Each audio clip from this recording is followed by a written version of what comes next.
مصنوعی عاجزی کا کہ آپ کے دل میں عاجزی نہیں ہے مگر آپ تسنن اختیار کرتے ہیں، اس کو بھی ناپسند کیا گیا۔ اور اس طرح سے کمزور چال جیسے کوئی بیمار اور مریض ہوتا ہے، اس کو بھی ناپسند کیا گیا۔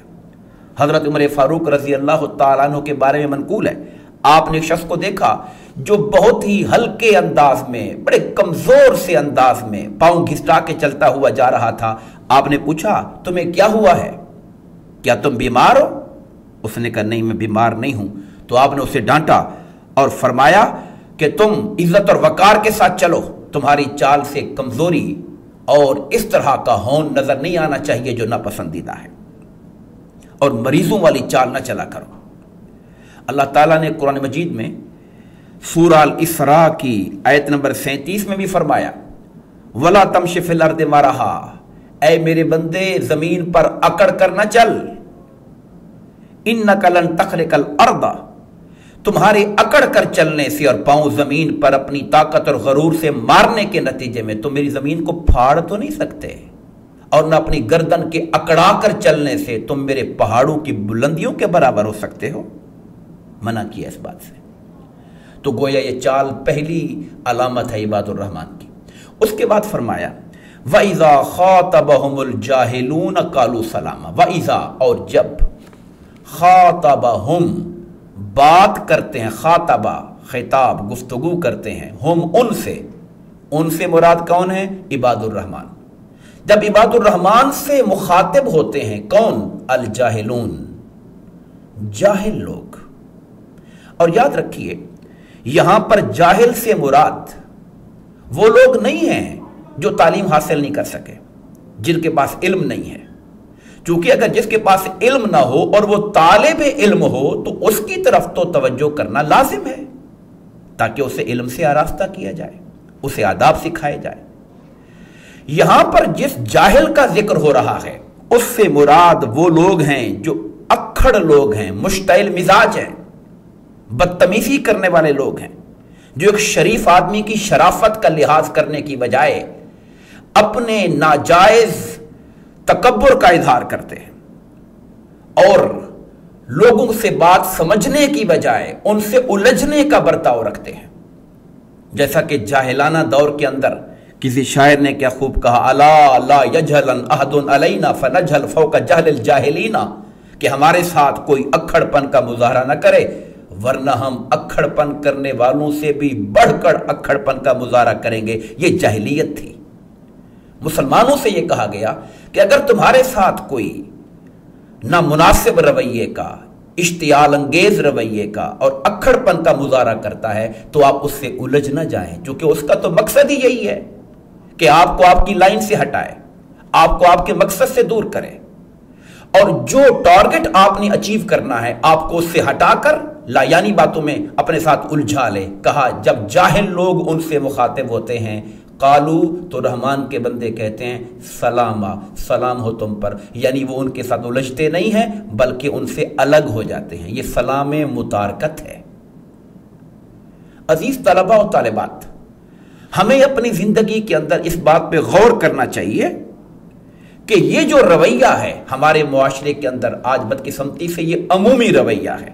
اللہ تعالیٰ نے حضور نبی کریم علیہ السلام کو مخاطب فرمایا، سورہ الاعراف کی آیت نمبر 199، خذ العفو، اے حبیب مکرم آپ عفو و درگزر کو اختیار کیجیے۔ ہر ایک کی غلطی کے جواب میں اس سے انتقام لینے کی روش درست نہیں ہے۔ وامر بالعرف، آپ اچھائی اور بھلائی کی بات کیجیے، حکم دیجیے۔ وَأَعْرِضْ عَنِ الْجَاهِلِينَ، اور جو جاہل اور اکھڑ لوگ ہیں انہیں نظر انداز کیجیے۔ ایسے لوگوں کو نظر انداز کرنے سے ہی انسان اپنے مقصد کی طرف رواں اور دواں ہو سکتا ہے۔ اس کے بعد اللہ پاک نے اہل ایمان کی چال و رفتار اور ان کے جو کردار ہے کہ وہ لوگوں کے ساتھ بے وجہ الجھتے نہیں، ان کے ان احوال کے ذکر کرنے کے بعد جو دن کے معاملات ہیں، اب اہل ایمان اور رحمان کے بندوں کے راتوں کے احوال کا ذکر کیا کہ ان کی راتیں کیسی ہیں، وہ مخلوق کے ساتھ کیسے ہیں، اس کا ذکر پچھلی آیت میں ہو گیا۔ ان کا اپنے خالق کے ساتھ کیسا تعلق ہے اس کا ذکر اس آیت میں ہو رہا ہے۔ والذین، رحمان کے بندے وہ ہوتے ہیں جو یبیتون، رات بسر کرتے ہیں، لے ربہم اپنے رب کی بارگاہ میں، اپنے رب کے لیے، سجدوں و قیاما سجدہ ریزی کرتے ہوئے اور قیام کرتے ہوئے۔ یعنی ان کی جو راتیں ہیں وہ غافلوں کی طرح نہیں ہیں کہ وہ رات کو لیٹ سوئیں اور پھر دن چڑھے تک سوئے رہے، نہ ان کو نمازوں کی فکر ہو، نہ خدا کی بارگاہ میں کھڑے ہو کر رات کے پچھلے پہر میں راز و نیاز کرنے کا نہ ان کو شوق ہو۔ کا ایسا نہیں ہوتا۔ رحمان کے بندے وہ ہوتے ہیں جو رات کے لمحات میں سے بھی کچھ لمحات نکال کر اپنے رب سے راز و نیاز کرتے ہیں اور اس کی بارگاہ میں آہوزاری کرتے ہیں۔ علامہ اقبال نے بہت خوب اس طرف اشارہ کیا، عطار ہو، رومی ہو، رازی ہو، غزالی ہو،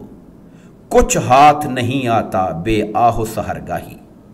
یعنی یہ جو آہ سحرگاہی ہے یہ انسان کے من میں اللہ کی محبت اور عشق کے چراغ کو جلاتی ہے، اور یہ وہ لمحات ہوتے ہیں جب رب کائنات کی رحمت بھی اپنے بندوں کے قریب ہو جاتی ہے۔ حدیث صحیح میں یہ بات آئی ہے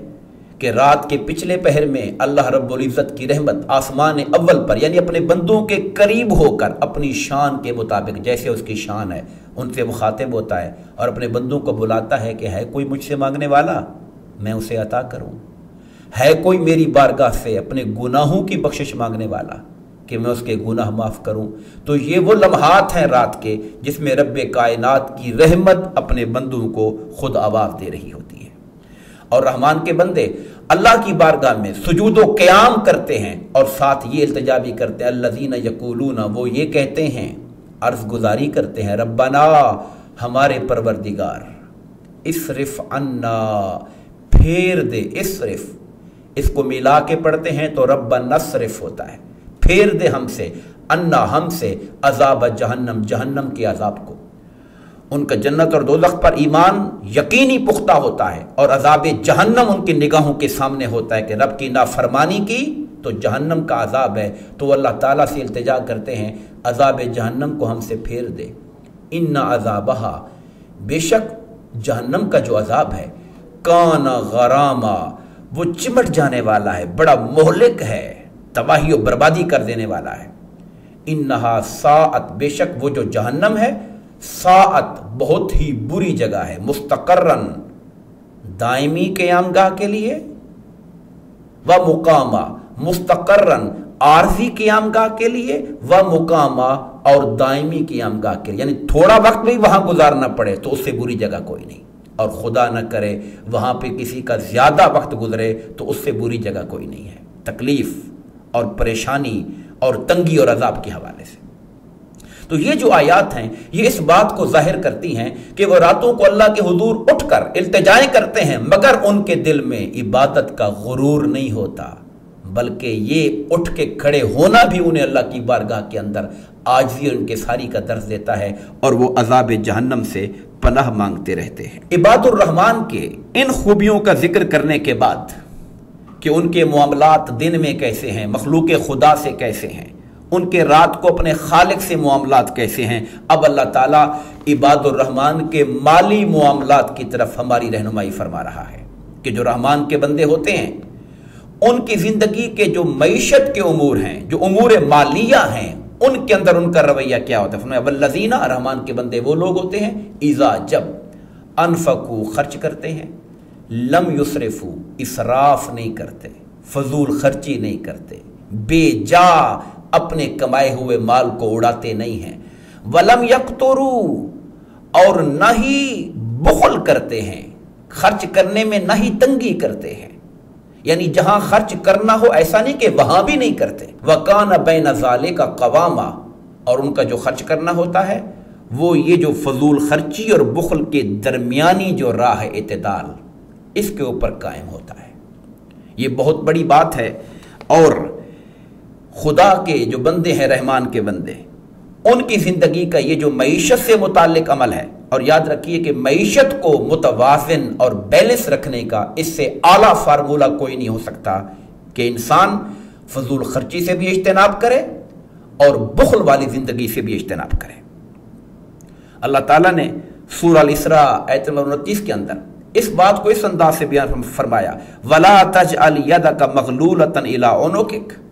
اپنے ہاتھوں کو اپنی گردن سے باندھ کے نہ رکھو کہ وہ خرچ کرنے کے لیے جیب کی طرف جائے ہی نہ، وَلَا تَبْسُطْهَا كُلَّ الْبَسْطِ، اور نہ ہی انہیں بالکل کھلا چھوڑ دو کہ جو کچھ جیب میں اس کو لٹا کے رکھ دو اور پھر بعد میں ملامت زدہ پریشان ہو کے بیٹھے رہو کہ میری ضرورتیں پوری نہیں ہو سکتی ہیں۔ حضور نبی کریم علیہ الصلوۃ والسلام نے اس حوالے سے ایک ایسا اصول دیا، فرمایا وہ آدمی جو کفایت شیاری اختیار کرتا ہے، جس کی زندگی میں اعتدال ہوتا ہے، اور اعتدال زندگی کے ہر فیز میں چاہیے، عبادت میں بھی چاہیے، معاملات میں بھی چاہیے، معیشت میں بھی چاہیے۔ فرمایا جو آدمی اعتدال کا اور میانہ روی کا طریقہ اختیار کرتا ہے وہ کبھی تنگ دست اور کنگال نہیں ہو سکتا۔ اور یہ بھی یاد رہے کہ جو خیر کے امور ہوتے ہیں، جو اچھائی کی باتیں ہوتی ہیں، وہاں پہ خرچ کرنا اللہ تعالیٰ کی بارگاہ میں پسندیدہ ہے۔ اللہ تعالیٰ نے قرآن مجید کے اندر 20 مقامات پر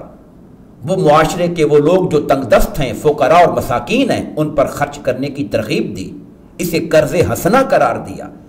اور اس کا بدلہ اپنے ذمے لیا کہ تم اگر ایک خرچ کرو گے میں 10 گنا دوں گا، اس سے بڑھا کے 700 گنا دوں گا، اور بے حساب دینے والا بھی میں ہوں۔ مگر اس کے ساتھ ساتھ بدی کی راہوں پر، گناہ کی راہوں پر خرچ کرنا، یہ اللہ تعالیٰ کی بارگاہ میں سخت ناپسندیدہ ہے اور رحمان کے بندوں کی طریقے سے بہت دور کرنے والا ہے۔